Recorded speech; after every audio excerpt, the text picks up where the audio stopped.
When nuclear energy has been successfully applied for power production, India will not have to look abroad for its experts, but will find them ready at hand.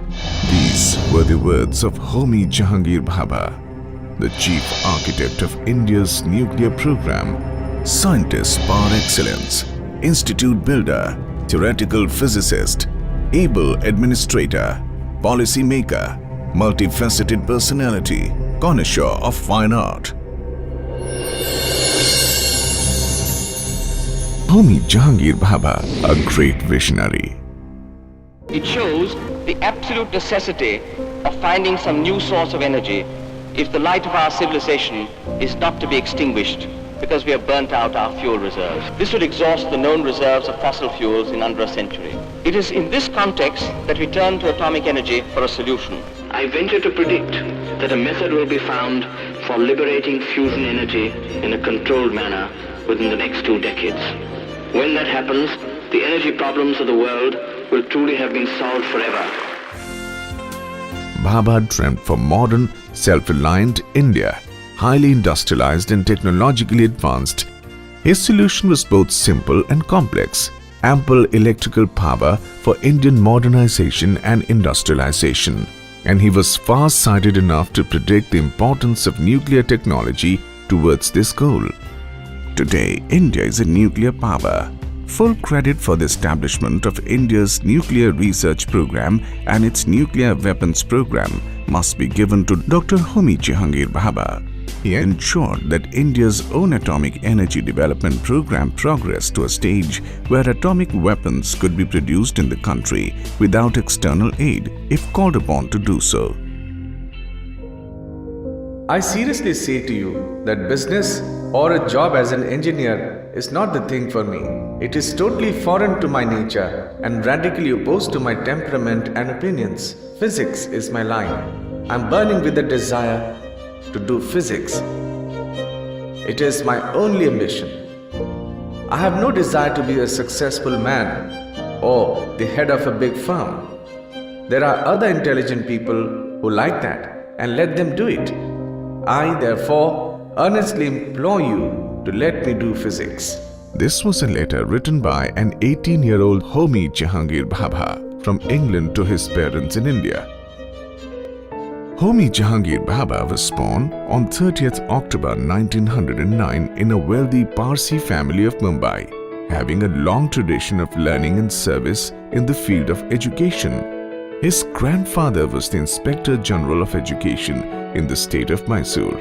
Bhabha's father, Jehangir Hormusji Bhabha, was an Oxford alumni and a lawyer.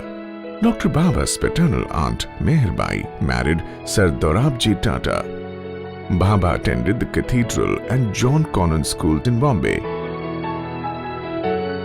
After passing senior Cambridge examination at the age of 15, he entered the Elphinstone College in Bombay and later the Royal Institute of Science. He was not much interested in sports but was absolutely brilliant in studies. When Homi finished school, he was put by father into the Institute of Science. Then it was called Royal Institute of Science.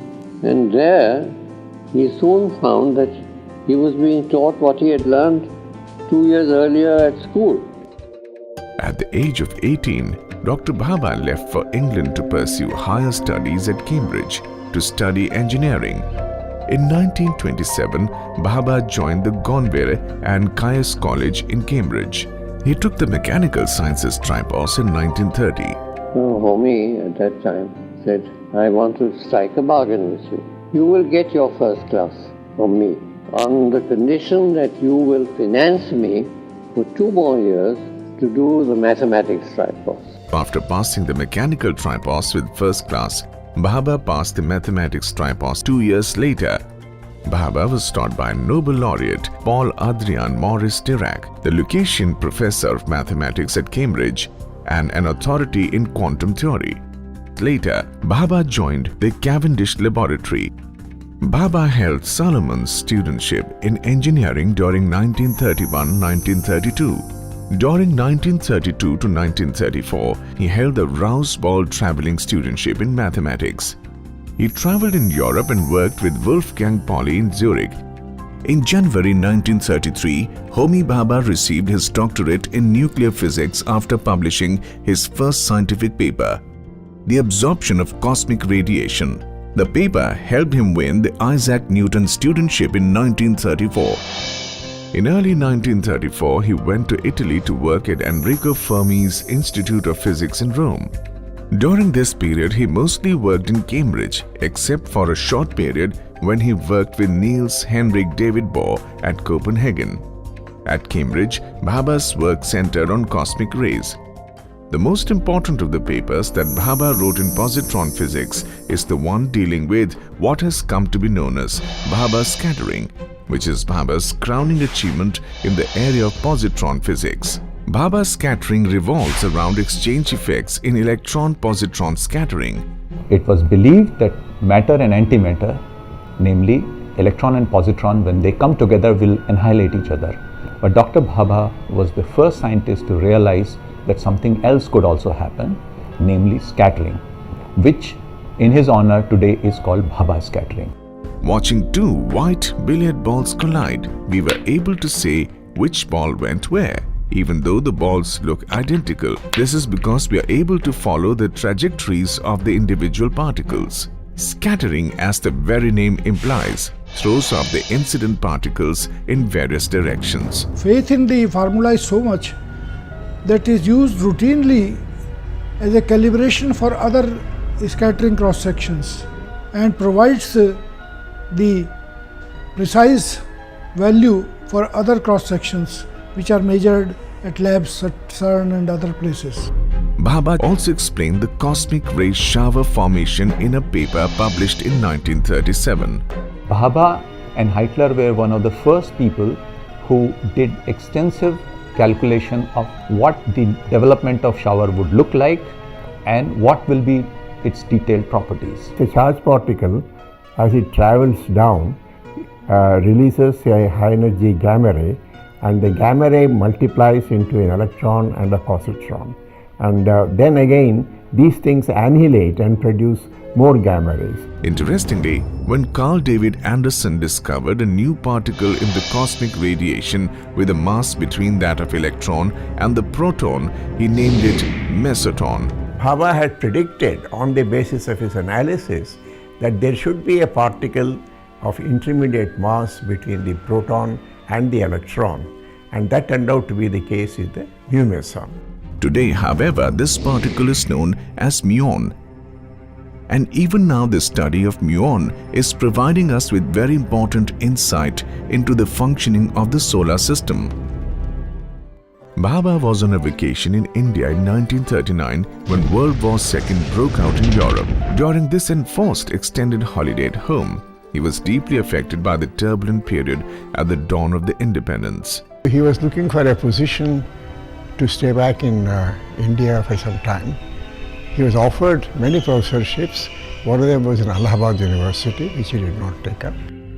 In 1940, Bhabha joined the Indian Institute of Science at Bangalore as reader. Here, at that time, Chandrasekhar Venkataraman was heading the physics department.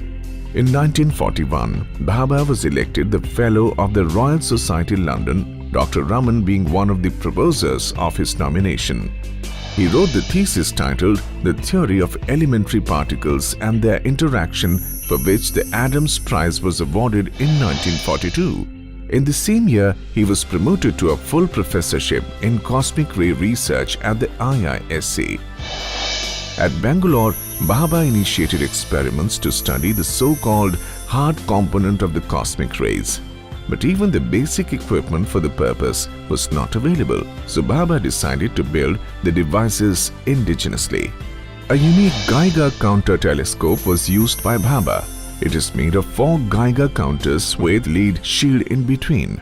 He built a Geiger counter telescope for cosmic ray research and took it up in that B-29 aeroplane to various altitudes. Homi Bhabha measured the cosmic ray intensity as a function of altitude and latitude. To achieve the high altitudes, rubber balloons were not available.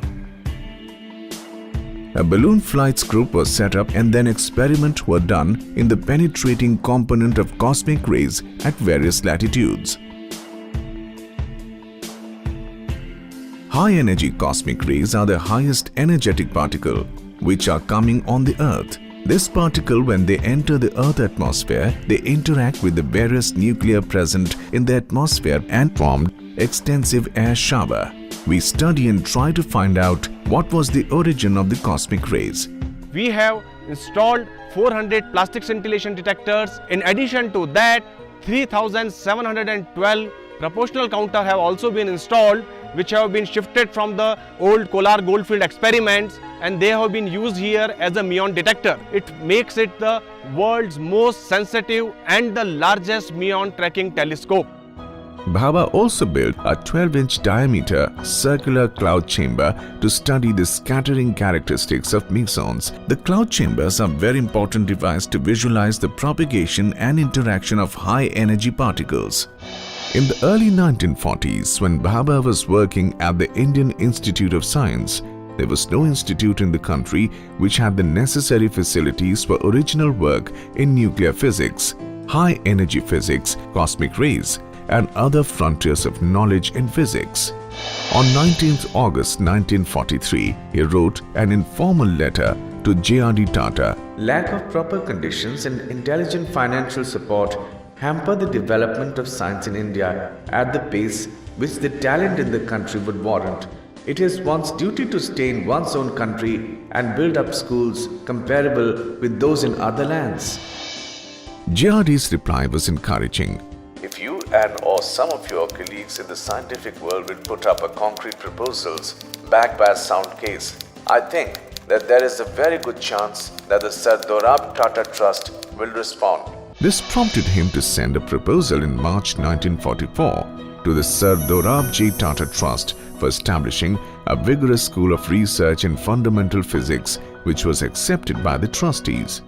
With Bhabha as director and Kosambi as founding research faculty, Tata Institute of Fundamental Research started functioning officially on 1st June 1945 in Indian Institute of Science at Bangalore. During 1947, Bhabha also became member of two important scientific committees. First, the CSIR Review Committee, and secondly, the Scientific Manpower Committee under the chairmanship of Bhatnagar. This was a time when India arose to freedom. This was the time to do big, to dream bigger.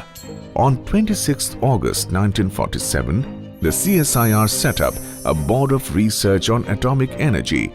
Bhabha was appointed its chairman. Guided by the able leadership and passionate perseverance of Dr. Bhabha, TFIR kept growing in size and stature to be counted as a center of excellence in fundamental research in physics and mathematics, epitomizing a new dawn in India. He was not interested at the beginning about building infrastructure, but rather in selecting the very best people he could find for the job. This was the beginning of a thriving legacy. Bhabha invited Professor Chandrasekharan and asked him to set up mathematics group in TIFR. In few years, this group became world famous. He himself was interested in specific areas of mathematics. In fact, he started on a book which is incomplete, a book on spinors, which is a mathematical book. Dr. Bhabha wanted TIFR to support diverse disciplines in pure science. Work in the field of radio astronomy was initiated in the TFIR. A unique radio telescope was developed in Ooty. It had a parabolic cylindrical reflecting surface, 530 meter long and 30 meter wide, placed on a hill, whose slope of about 11 degrees in the north-south direction is the same as the latitude of the station. This makes it possible to track celestial objects for about 10 hours from their rising in the east to their setting in the west by simply rotating the antenna mechanically along its long axis. I was planning various instruments. At that time, radio telescope with 50 meter, 100 meter, 30 meter had not been built anywhere in the world or conceived even. I wanted to know Bhabha's opinion. He grilled me for 1.5 hours. He said, well, if it's inclined, how will it, axis will go down, will it fall down? Fortunately, I had thought about it. And I said, well, shall I write a proposal? He said, young man, don't waste your time. Form a group. Once you've formed a group, we'll approve your project. Another important activity of TIFR under Dr. Bhabha was the design and development of the first electronic digital computer to be built in India. It was named TIFRAC and commissioned in February 1960. TIFRAC was used extensively for scientific purposes. Many scientists came and were trained on this computer, and it had serious influential role in the development of computer technology in the country. When tools for research were not readily available, Bhabha did not hesitate to support their development. Tata Institute of Fundamental Research had a workshop which was as good as any workshop. And all of us, I worked in the workshop myself in building instruments. Another area in which the TFIR excelled was in the field of molecular biology. Under Ubaid Siddiqui, the molecular biology work was initiated. His legacy is that fundamental research was of absolute necessity for India. Research that had to be global in its character. It had to be amongst the best that could be done anywhere. We had to add knowledge to the sum total of knowledge of the whole world. On April 26, 1948, Bhabha sent a note to the then Prime Minister of India, Jawaharlal Nehru. The development of atomic energy should be entrusted to a very small and high-powered body composed of, say, 3 people with executive power and answerable directly to the Prime Minister without any intervening link. For brevity, this body may be referred as the Atomic Energy Commission. The Government of India accepted Bhabha's proposal within a few months after its submission, and with the promulgation of the Indian Atomic Energy Act 1948, the Atomic Energy Commission was formed in August 1948. Right from the start, Bhabha seems to have conceptualized a comprehensive program for the development of atomic energy, extending over a wide spectrum. At one end was fundamental research in nuclear science and mathematics, aimed to make available sufficient manpower indigenously. One of the fundamentally important decisions taken by Homi Bhabha at that time was our concept of training school in BRC. 1957, this was one of the first steps, first batch of training school of scientists came out, and since then we have been continuing that tradition. The work of the AEC started almost from scratch. Exploration activities related to atomic minerals like uranium and thorium-bearing ores were being organized. One of the first divisions in atomic energy that was formed is Atomic Minerals Division. It was followed by other minerals. IREL was formed, and also UCL was formed for exploration of minerals. And along with that, detectors was one of the first things that started development in India. Our ECIL, Electronic Corporation, it was one of the first establishment of such large size, and as early as in 1960s it came up. At the same time, research in nuclear power related subjects like chemistry, physics, engineering, biology, metallurgy, electronics control instrumentation was started on a small scale. TFIR was the natural base for such research activities. Bhabha realized that technology development for the atomic energy program could no longer be carried out within TIFR. So he decided to build a new laboratory entirely devoted to this purpose on 1200 acres of land at Trombay near Bombay. As the first step in power generation, it was decided to build a 1 megawatt swimming pool type reactor at Trombay. All the components were made in India. I personally was responsible for a number of these large aluminium fabrications, they're quite unique in their design and construction. And then we got some of the components made in the Mazagon dockyard. And very importantly, things like neutron detectors were made in the Tata Institute of Fundamental Research by our research scientists. Electronics, very important, was designed and built under the leadership of Mr. A.S. Rao. So his thrust was make everything that you can in this country. The assembling was started in 1955, and within a year it was commissioned. It attained criticality on 4th August 1956. It was the first nuclear reactor in Asia and named Apsara by the then Prime Minister, Mr. Nehru, at the time of inauguration. Meanwhile, Responding to Bhabha's plan to build a bigger experimental reactor, in 1955, a generous offer came from the Canadian government for the NRX type 40 megawatt reactor. This offer was accepted and the construction started in 1956 and took about 4 years for completion. This reactor, named as CYRUS, an acronym for Canada-India Reactor Utility Service, is still operational. Dr. Bhabha felt that any new reactor that we got should be capable of being fueled within India. And so the CYRUS reactor, which Canadians agreed to build here, uses natural uranium. And the very first charge of uranium fuel did not come fully from Canada. Dr. Bhabha persuaded the Canadians to accept that half of that fuel would be made in India. With Apsara and CYRUS functional, Bhabha wanted to construct a 100% Indian reactor, Zalina, a zero-energy research reactor. With this new-founded talent pool and confidence, India initiated its journey towards commercial atomic power generation, starting from Tarapur. Dr. Bhabha sought to achieve a balance between indigenous development and international cooperation. He negotiated the setting up of reactor at Tarapur on a turnkey basis to demonstrate our willingness to take a recourse to international trade in commercial nuclear power. In those days, not even a bicycle was being made in India. Not even a sewing machine was being made in India. So to be able to build a nuclear reactor on our own was a great achievement. In 1954, he was honored with the Padma Bhushan, the third highest civilian award in India, for his invaluable contributions to science and engineering. Bhabha was the prime nuclear diplomat of India in decades of 50s and 60s. Bhabha played a decisive role in shaping the statutes of IAEA and then in drafting the initial program for it.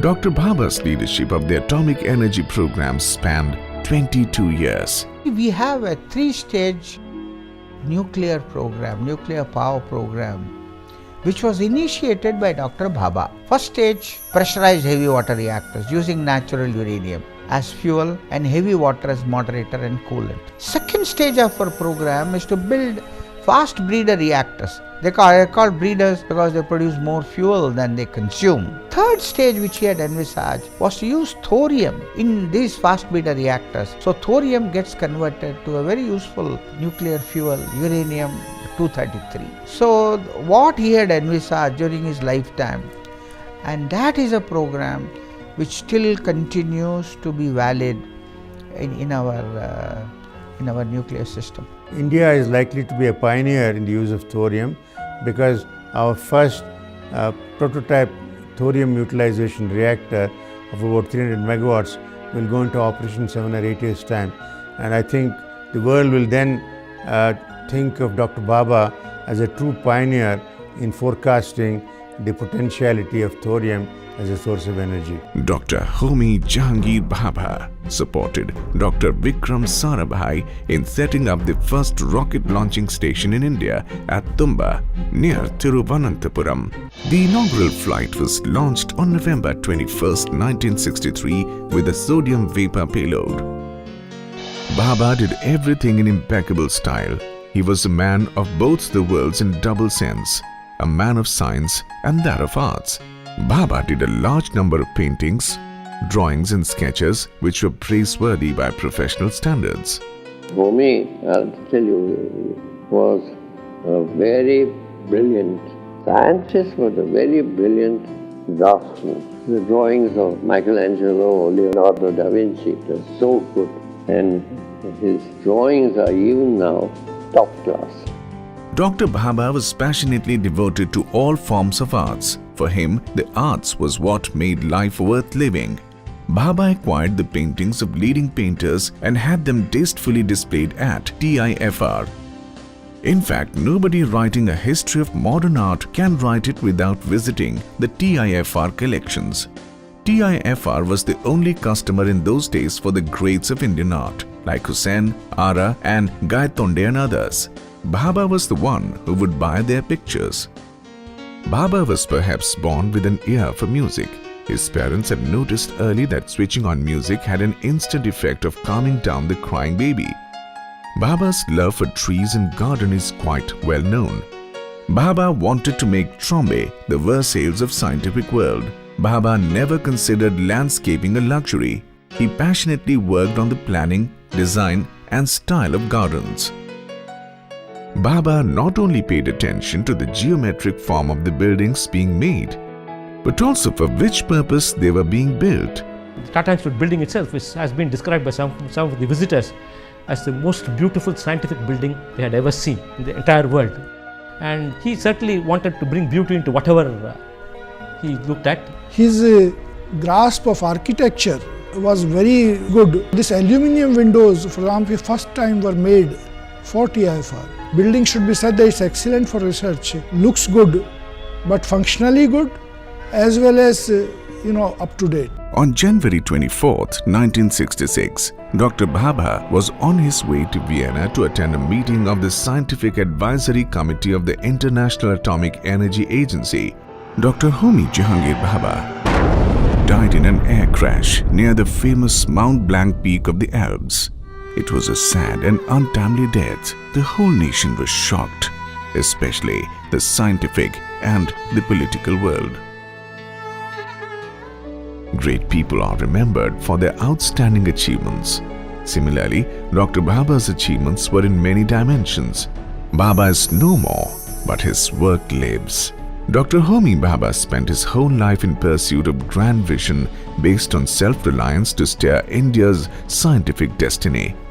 Today, our capabilities, particularly in nuclear science and engineering, are being recognized world over. What he always emphasized was, don't do very safe science. Don't just sort of push the envelope a little bit. Try to do important science. Try to do creative science. Homi Bhabha was a scientist of great originality, a visionary with relentless energy and drive to convert his vision into reality. What he could achieve in a short span of time was beyond ordinary human capabilities. Seldom does one come across a person so versatile. I love the consciousness of life and I want as much of it as I can get. But the span of one's life is limited. What comes after death, no one knows, nor do I care. Since therefore, I cannot increase the content of life by increasing its duration, I will increase it by increasing its intensity.